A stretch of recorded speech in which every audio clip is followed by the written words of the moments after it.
మళ్ళీ ఒక్కసారి అనండి. బ్రహ్మణా నిర్మితం పూర్వం కిరీటం రత్నశోభితం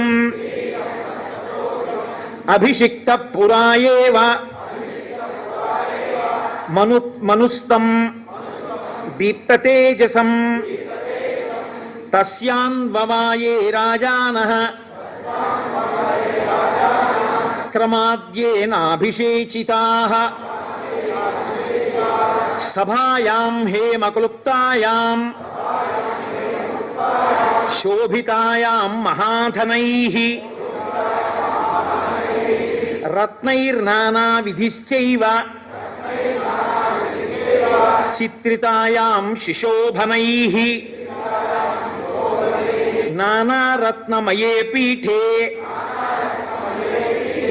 కల్పయిత్వా యథావిధిః